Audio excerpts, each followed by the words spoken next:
नमस्कार, एक बार फिर से आप सभी को हार्दिक स्वागत है आप ही के चैनल कुसुम योगा में। आज एक बहुत ही इंपॉर्टेंट टॉपिक के बारे में बात करेंगे जिसके वजह से प्रेगनेंसी होने में यानी कंसीव होने में बहुत प्रॉब्लम हो रही है लेडीज़ को। और आजकल बहुत ज़्यादा संख्या में प्रॉब्लम आ रही है, that is high prolactin level. Channel में भी बहुत सारे सिस्टर्स ने कमेंट किया है कि सर प्रोलैक्टिन लेवल को कैसे कंट्रोल किया जाए, बहुत हाई है, तो इसके ऊपर कुछ वीडियो ज़रूर बनाइए। योगा करके हम प्रोलैक्टिन लेवल को बहुत अच्छे से कंट्रोल कर सकते हैं, लेकिन ओनली योगा ही सफिशिएंट नहीं है। इसीलिए आज के वीडियो में 4 अलग अलग पहलू के ऊपर हम बात करेंगे। हम बात करेंगे लाइफस्टाइल इश्यूज़ के ऊपर जिससे आपको प्रोलैक्टिन लेवल बढ़ता है और कैसे कंट्रोल किया जाए। फिर बात करेंगे खान पान के ऊपर यानी फूड। फिर बात करेंगे यौगिक उपचार और लास्ट में थेरेपी के हिसाब से आप क्या करोगे। तो वीडियो 4 भाग में है। आपको कुछ चीज़ें ऑलरेडी पता होगा, आप परेशानी हो तो इंटरनेट में बहुत सारे वीडियो देख चुके होंगे, लेकिन वीडियो को स्किप ना करें। हो सकता है छोटा सा एक इन्फॉर्मेशन जो आपने मिस कर दिया होगा पहले और वही आपको काम आ जाए। थोड़ा सा एक्सप्लेन करना चाहूँगा। प्रोलैक्टिन एक नेचुरली प्रोड्यूस्ड हार्मोन है, हर किसी के शरीर में होता है। लेडीज़ भी प्रोड्यूस करते हैं, इनफैक्ट मेल भी प्रोड्यूस करते हैं, लेकिन मेल के शरीर में बहुत कम मात्रा में होता है। लेडीज़ के शरीर में भी ये होता है, लेकिन वुमेन के शरीर में प्रोलैक्टिन लेवल तब बढ़ता है जब बच्चा हो जाता है, जब वो स्तनदान करती है। यानी प्रोलैक्टिन एक ऐसा सिग्नल है जो शरीर में मिल्क के प्रोडक्शन को बढ़ाता है। ब्रेस्ट फीडिंग के समय मिल्क के प्रोडक्शन को बढ़ाता है, लैक्टोज के प्रोडक्शन को बढ़ाता है, इसीलिए प्रोलैक्टिन होता है। अगर किसी अन्य कारण से बिना प्रेगनेंसी के भी, बिना माँ बने भी प्रोलैक्टिन यानी हार्मोनल लेवल डिस्टर्ब होने की वजह से प्रोलैक्टिन बढ़ जाता है, बॉडी को एक ऐसा ही सिग्नल जा रहा है कि हाँ मिल्क प्रोड्यूस करना है। तो क्या होता है, बिना बच्चे पैदा किए भी मिल्क प्रोड्यूस होने लगता है, या तो कुछ इन्फेक्शन क्रिएट होता है क्योंकि मिल्क ग्लैंड में से प्रोडक्शन होने लगता है, या तो फिर आपके एस्ट्रोजन को बहुत डिस्टर्ब कर देगा जिसकी वजह से आपको कंसीव करने में मुश्किल आएगी। क्योंकि अगर ब्लड में प्रोलैक्टिन का मात्रा ज़्यादा है तो ऑलरेडी ये सिग्नल दे रहा है शरीर को कि या तो गर्भाशय में बच्चा है तो उम्ब का जो नेचुरल क्लिनजिंग प्रोसेस है यानी पीरियड्स आना वो बंद हो जाएगा, या तो अभी अभी आप माँ बने हो, आप मिल्क फीड कर रहे हो। तो अब इससे लड़ा कैसे जाए, कैसे फाइट किया जाए, तो उसके लिए पहले जानना पड़ेगा ये बढ़ता किस लिए है। कई सारे कारण हो सकता है, जेनेटिक म्यूटेशन हो सकता है, लेकिन सबसे बड़ा कॉमन रीज़न जो है वो है स्ट्रेस। आप जितना ज़्यादा स्ट्रेस लोगे शरीर में उतना ज़्यादा कॉर्टिसोल का मात्रा बढ़ेगा। ये एक कॉर्टिसोल बहुत होता है पूरे शरीर के हार्मोनल फंक्शन को डिस्टर्ब करने के लिए। तो स्ट्रेस लेना बंद कीजिए। स्ट्रेस को कैसे कंट्रोल किया जाए उसके लिए 2 उपाय है। एक तो अच्छे से सोना है, आपको हर दिन कम से कम 6 से 7 घंटे की नींद पूरी होनी चाहिए। कई 8 घंटा भी बोलता है, लेकिन मैं खुद नहीं सो पाता 8 घंटा, तो मैं ऐसे ज्ञान नहीं दूंगा। आज की वर्किंग लाइफस्टाइल में 8 घंटा नींद तो बहुत बड़ा एक लग्जरी हो गया। आप अगर रेगुलर योग और प्राणायाम करते हो तो आप घंटा नहीं भी सोओगे तो भी चलेगा, आप 6 से 7 घंटा डीप स्लीप लीजिए। सेकेंड थिंग, योग प्राणायाम ये सब आपको रेगुलर करना है। स्टडीज़ में डेफिनिट रिजल्ट आया हुआ है कि दिन में अगर आप 20 मिनट्स मेडिटेशन करते हो और 10 से 15 मिनट डीप ब्रीदिंग करते हो तो आपको बहुत अच्छे से स्ट्रेस मैनेजमेंट होता है और इनफैक्ट प्रोलैक्टिन लेवल भी रिड्यूस होता है। तो उस विषय में बाद में आते हैं। लाइफस्टाइल इश्यूज़ में स्ट्रेस कम लेना है, नींद पूरा लेना है, साथ में आपको अपने ड्रेस यानी पहनाव का भी बहुत ध्यान देना है। प्रोलैक्टिन लेवल बॉडी में तब बढ़ता है अगर ब्रेस्ट स्टिमुलेशन होता है। ब्रेस्ट स्टिमुलेशन हम कैसे करते हैं, अनजाने में कर देते हैं। अगर आप बहुत टाइट अंडरवेयर पहनते हो तो उससे आपके ब्रेस्ट स्टिमुलेशन हो सकता है कंटिन्यूअसली। अगर आप कॉटन वाली नहीं सिंथेटिक अंडरवेयर पहनते हो तो क्या होता है, आपके निपल्स के पास एक हीट जनरेट होता रहता है थोड़ी देर में। अगर आप 2-3 घंटा वर्किंग लेडी हो, बाहर जा रहे हो, तो एक हीट जनरेट होगा, उस हीट से दिन भर कुछ ना कुछ स्टिमुलेशन होता रहता है आपके निपल्स के पास, जो कि आगे जाके आपको लॉन्ग टर्म में 2-3 महीने में जाके हार्मोनल बैलेंस को डिस्टर्ब करेगा। बॉडी में प्रोलैक्टिन का प्रोड्यूस करने के लिए सिग्नल देगा ब्रेन को, तब जाके प्रोलैक्टिन का प्रोडक्शन बढ़ जाएगा। फिर आप अगर बहुत हाई इंटेंसिटी वर्कआउट करते हो उसमें भी ब्रेस्ट स्टिमुलेशन होता है। जैसे आप खूब ज़्यादा रनिंग करते हो, खूब ज़्यादा स्किपिंग वगैरह करते हो, रोप जंपिंग वगैरह करते हो, हाई इंटेंसिटी कार्डियो कर रहे हो, तो उसमें भी होता है। एक उसमें टेस्टोस्टेरोन प्रोडक्शन भी बॉडी में बढ़ जाता है, तो वो भी आगे जाके आपके एस्ट्रोजन को कम कर देता है और प्रोलैक्टिन को बढ़ा देता है। क्योंकि हार्मोनल सिस्टम इतना आसान नहीं, जितना आसानी से मैं बता दे रहा हूँ उतना आसान नहीं है, बहुत ही इंट्रिकेट गेम है। इसको अगर मैं बोर्ड में या तो स्लाइड शो बना के एक्सप्लेन करना चाहूँ तो घंटों निकल जाएगा। मैं इन शॉर्ट बता रहा हूँ, तो इन कामों से दूर रहे। अगर आप हाई प्रोलैक्टिन से परेशान हो, हाई इंटेंसिटी वर्कआउट को कम कर दो, ज़्यादा जंपिंग रनिंग वगैरह कम करो, तो ऑब्वियसली आपको किस में आना है, जो आपके शरीर में मून की मात्रा को बढ़ाए, सन साइड को नहीं मून साइड को बढ़ाए, यानी स्लो वाले होल्डिंग वाले आसनास आपको करने हैं, वो भी हम थोड़ी देर में आ रहे हैं। और तीसरा ब्रेस्ट स्टिमुलेशन है। आजकल बहुत सारे लेडीज़ जो है कॉलेज लाइफ से ही जैसे पोर्नोग्राफिक मटेरियल देखते हैं, तो उनसे क्या होता है, फिर मास्टरबेशन करने का मन होता है, या तो फिर संभोग के समय भी बहुत ज़्यादा ब्रेस्ट स्टिमुलेशन करना बाय द पार्टनर। ये भी एक कारण होता है बॉडी में मिल्क प्रोडक्शन स्टार्ट हो जाने के, क्योंकि ब्रेन में सिग्नल जाता है कि हाँ अभी मिल्क प्रोड्यूस करना है। तो कुछ ऐसे कारण हैं जो चर्चा में नहीं है, लोग खुल के इनमें बात नहीं करता, लेकिन हो सकता है इसमें से कुछ आपके लिए वो प्रॉब्लम क्रिएट कर रहा हो। सबके लिए मना नहीं है ब्रेस्ट स्टिमुलेशन, लेकिन अगर आपको प्रोलैक्टिन ज़्यादा हो रहा है तो ऑब्वियसली आपको इन चीज़ों का ध्यान रखना पड़ेगा। अब आता है खान पान में। खान पान में क्या परिवर्तन करना है? परिवर्तन कुछ मत करो, बस ये ध्यान रखो जो मैं हमेशा बोलता हूँ, अपने शुगर लेवल को कंट्रोल रखना है तो व्हाइट्स को वर्जन करो। व्हाइट जितना कम होगी, जैसे आप सफ़ेद चीनी को वर्जन कर दो, सफ़ेद चीनी को घर में जगह ही मत दो, मैदे वाली प्रोडक्ट ना लो, बेकरी प्रोडक्ट को बिल्कुल मना कर दो। ये प्रोलैक्टिन वाला प्रॉब्लम बार बार आपके कंसीव को फेल करवा देगा, ठीक है, ये आपको ध्यान रखना है। और आपको B6 जिन चीज़ों में ज़्यादा है उनको खाने की आदत डालनी है। B6 किस किस चीज़ों में होता है? विटामिन B6 केले में बहुत होता है, ब्रोकली में होता है, कॉलीफ्लावर में होता है, आपके आलू में होता है, ग्रीन लीफी जैसे पालक साग उसमें होता है, पकचोय में होता है, फिर गार्लिक में बहुत ज़्यादा होता है, नॉनवेज में बात करें चिकन में होता है, फिश में होता है। तो बहुत सारे फूड है जिसमें B6 भरी मात्रा में होता है। लेकिन बनाना जो कॉमन बोलेंगे, बनाना बहुत अच्छा सोर्स है, ब्रोकली बहुत अच्छा सोर्स है, पालक बहुत अच्छा सोर्स है।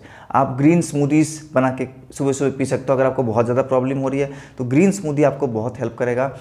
और जिंक वाले आइटम जिसमें जिंक बहुत ज़्यादा हो वो आपको बहुत जल्दी इस प्रॉब्लम को सॉल्व करने में मदद करेगा। जिंक किस में ज़्यादा होता है?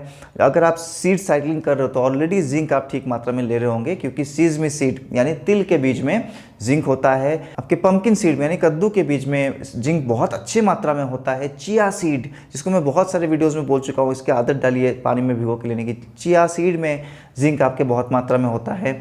वालनट बोलिए, काजू बोलिए, अखरोट बोलिए, इस तरह के जितने भी नट्स है उसमें बहुत मात्रा में होता है। और डार्क चॉकलेट में, कॉफ़ी में, दोनों में ही जिंक होता है। तो इन सब चीज़ों को ध्यान रखेंगे, थोड़ा सा डाइट मैनेजमेंट करेंगे तो आप देखोगे धीरे धीरे प्रोलैक्टिन कंट्रोल हो रहा है। अब फूड हो गया, अब आते हैं सीधा हमारे असली वाले चीज़ जो है योग, आसन। आसन में क्या क्या करें?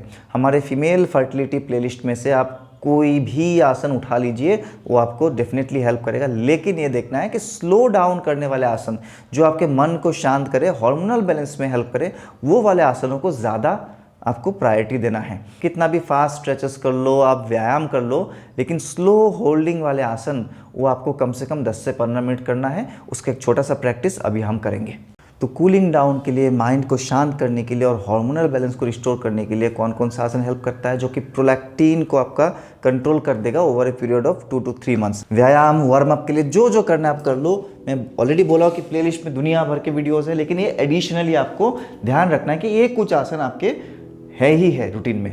तो बाल आसन, दोनों पैरों में थोड़ा सा गैप, इस तरह से पैरों को फोल्ड कर दिए। पैरों में जो ये गैप है, नी टू नी अप्रोक्सीमेटली 1 फुट का गैप, वहाँ से धीरे धीरे स्पाइन को स्ट्रेच करके इस प्रकार से पूरा नीचे जाएंगे।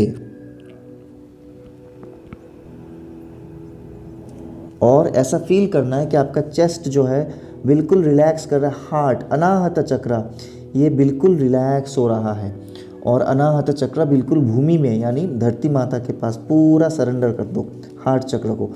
ये जो प्रोलैक्टिन वाली इशू है ना, वो डायरेक्टली रिलेटेड टू अनाहत चक्र है, हार्ट चक्र।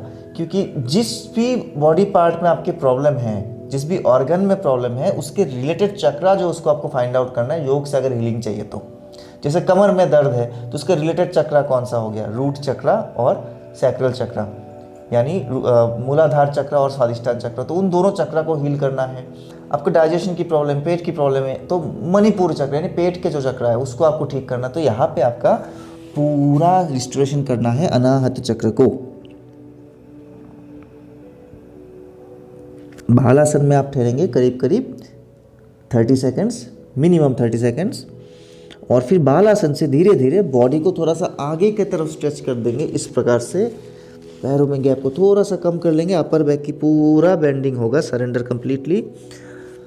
अनाहतासन, इसका नाम ही है अनाहतासना, अनाहत चक्र के लिए puppy pose, chin on the mat and stay there for a while. इस आसन में भी आपको ठहरना है कम से कम 30 सेकेंड्स। 10, 9, 8, 7, 6, 5, 4, 3, 2 1। वहाँ से धीरे से उड़ जाएंगे इस प्रकार से आगे और स्फिंक्स पोज। ठीक है, ये दोनों पैरों में बिल्कुल ही हल्का सा गैप, ना के बराबर, जस्ट रिलैक्स रखने के लिए। अगर कमर पे आपको बहुत ज़्यादा कंप्रेशन आ रहा है, और दोनों हाथों को इस प्रकार से रखें मैट के ऊपर, एल्बो से लेके बिल्कुल आपके रिस्ट तक बिल्कुल फ्लैट रहेगा। और जैसे ही आप धीरे धीरे शोल्डर को वाइड करोगे, नेक को लिफ्ट करोगे, तो आप और भर के श्वास ले पाओगे। हर श्वास को बिल्कुल आपके हार्ट तक, हृदय तक लेके जाइए। And this is one of the best posture for Anahata chakra relaxation. यहाँ पे आपको 30 सेकंड्स की होल्डिंग करनी है।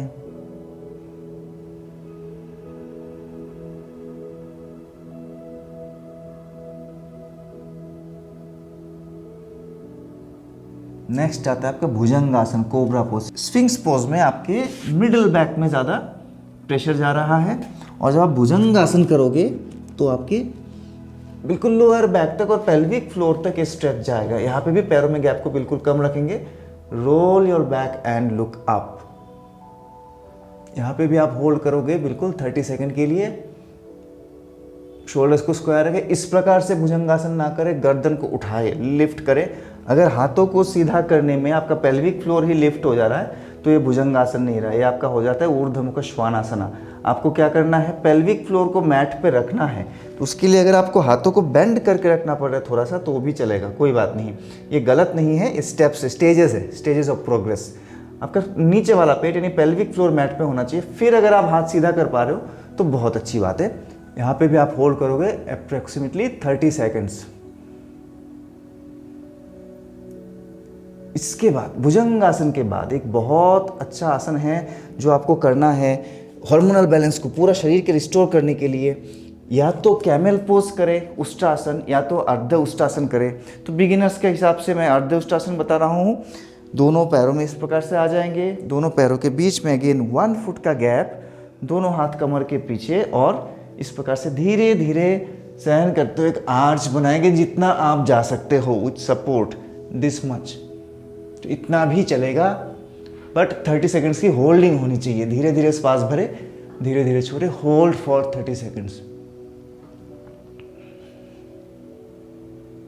रिलैक्स, बिल्कुल कमर को स्टिफ ना रखें, कमर को ढीला छोड़ो। पेल्विक फ्लोर को, इस एरिया को और ये आपका जो थाइज है बिल्कुल सरेंडर कर दीजिए, रिलैक्स करें। और इसके बाद उष्ट्रासन के बाद सीधे आ जाएंगे बाल सुखासन पे, one of the favourite posture for hormonal restoration. क्या करना है, आप इस प्रकार से अपने दाहिने पैर को बिल्कुल 90 डिग्री एंगल पे फोल्ड कर देंगे, और दाहिना हाथ भी साथ में फोल्ड रहेगा 90 डिग्री एंगल पे। ठीक है, 90 से भी थोड़ा सा ज़्यादा, ऑलमोस्ट आपके नी एल्बो पे टच होगा। और यहाँ पे बिल्कुल रिलैक्सिंग वे में आपको वेट करना है 1 मिनट।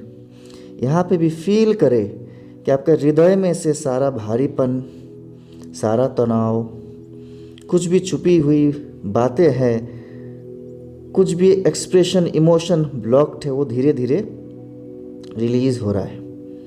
इस बात का ध्यान रखेंगे।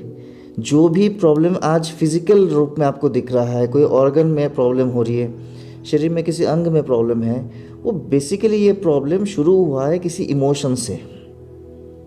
आधि टर्न्स टू व्याधि। जो माइंड में कोई चीज़ छुपी हुई होती है, माइंड में कोई दर्द होता है, वही जाके आगे धीरे धीरे धीरे धीरे फिजिकल प्रॉब्लम में कन्वर्ट हो जाती है। तो प्रोलैक्टिन का इशू भी और कुछ नहीं है, बार बार बोल रहा हूँ, अनाहत चक्र का इम्बैलेंस है, वही जाके हार्मोनल इम्बैलेंस में बदल गया। फिर इसी को आपको करना है दूसरी तरफ। ठीक है, तो बाएं पैर को फोल्ड कर देंगे और बाएं हाथ को फोल्ड कर देंगे। दाहिना हाथ सीधा रहेगा, सेम वहीं पे आपको इंतज़ार करना, वेट करना है, बिल्कुल रिलैक्स।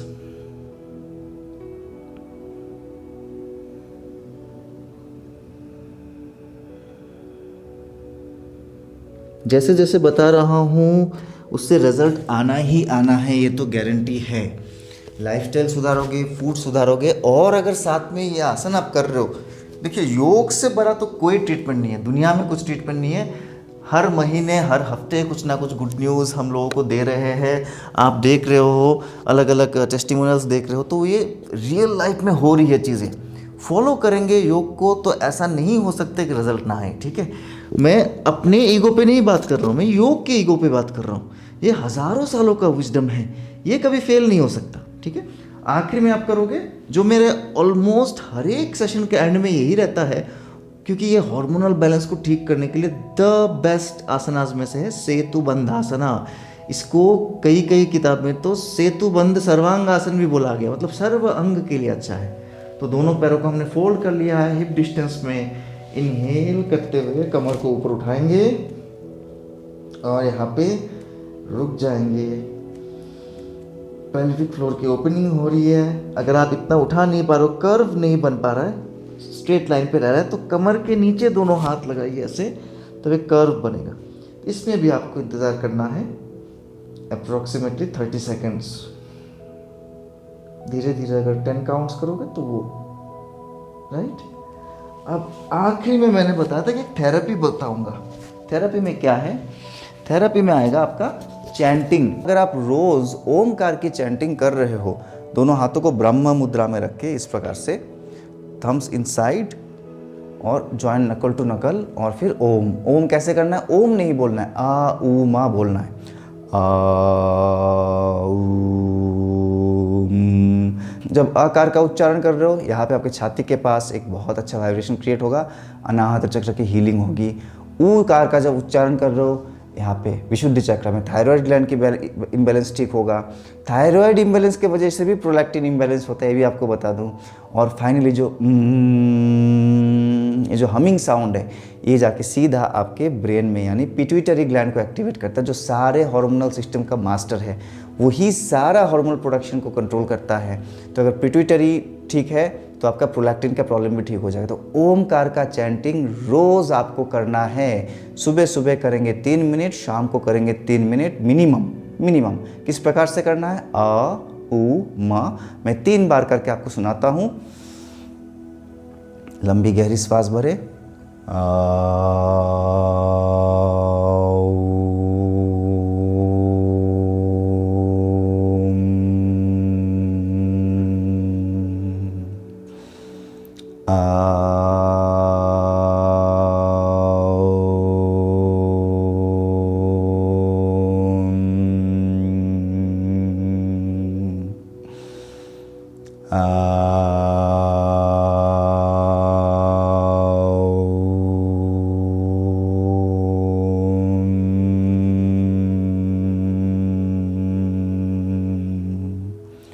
कोशिश करेंगे जो म वाली साउंड है, हमिंग साउंड, वो बाकी दोनों साउंड से थोड़ा सा ज़्यादा लंबा चले। आइडियली 1:1:2 प्रैक्टिस हम कराते हैं, बट आप कोशिश कर थोड़ा सा लंबा चले। तो दैट्स ऑल फॉर टुडे। कोई शॉर्टकट नहीं, कोई टिप्स नहीं, कोई नुस्खा नहीं। 3 महीना इन सारे नियमों को फॉलो करोगे, आपका प्रोलैक्टिन कंट्रोल हो जाएगा, आपका फर्टिलिटी बूस्ट होना ही होना है, और आपको गुड न्यूज़ आएगा। My self yoga guru Amlan, retired Indian air force coach, presently one of India's most successful fertility yoga trainer. अगर मेरे गाइडेंस में डायरेक्टली आपको योगा करना है तो नंबर नीचे दिया हुआ है, डिस्क्रिप्शन में आपको मेरा नंबर मिल जाएगा, आप संपर्क कर सकते हो। अदरवाइज बहुत लंबा, one of the longest playlist on fertility yoga Hindi में मेरा ही है, तो इस प्लेलिस्ट पे भी जाएंगे तो आपके सारे प्रॉब्लम्स के सोल्यूशन मिल जाएगा। Thank you very much. तब तक के लिए आगे चाहता हूँ। जय हिंद, जय भारत।